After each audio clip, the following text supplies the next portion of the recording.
Good morning, class 10. We'll continue our lesson, resources and development. Now, yesterday we were talking about what do you mean by resource or what is called resource.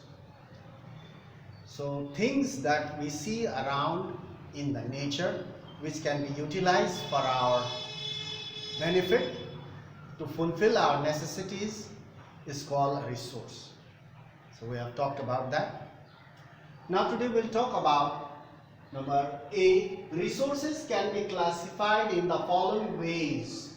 Resources can be classified under different headings.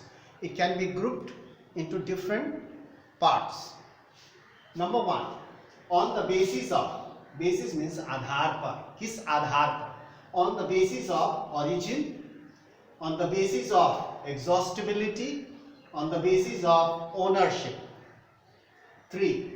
Now we'll talk about on the basis of origin. On the basis of origin, resources are classified into biotic and abiotic.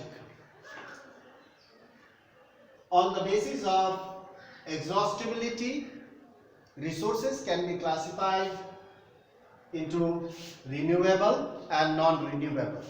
Again, number 3, on the basis of ownership, it can be classified under individual, community, national and international. We'll talk about number 1, biotic and abiotic now.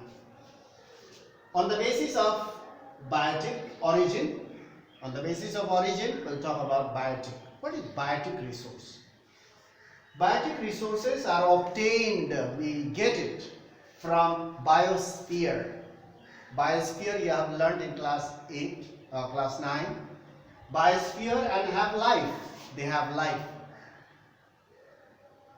And such as human beings, plants, animals.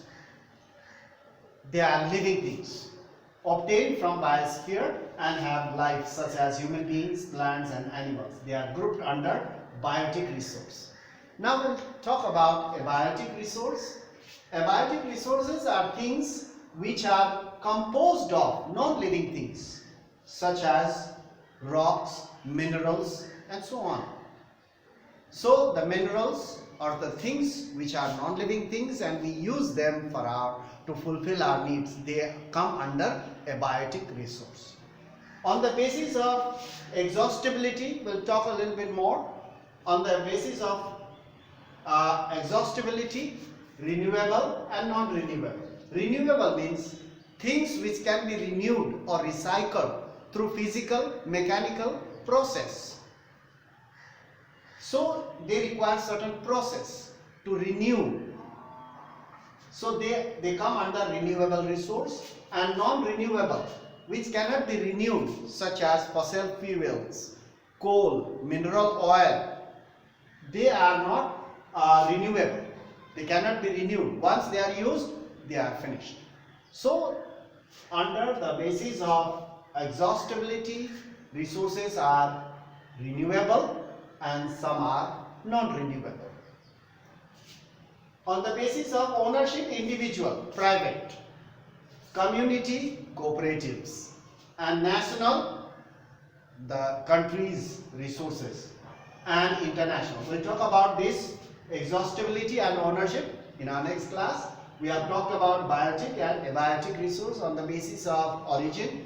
Biotic, that obtained from things that are obtained from living things that has got life, such as human beings, plants and animals. They are biotic resource. They say human resource is a biotic resource, right? So abiotic resource such as minerals, rocks, oils, mineral oils, coal, gas, natural gas, they are all abiotic resource. This much for today. Now we'll come and meet in the next class and talk about exhaustibility and ownership. On the basis of exhaustibility and ownership, we'll talk about those resources. Thank you very much for watching, and we'll meet in the next class and carry on doing your work. So keep yourself busy. So thanks for watching the video clip. That's all.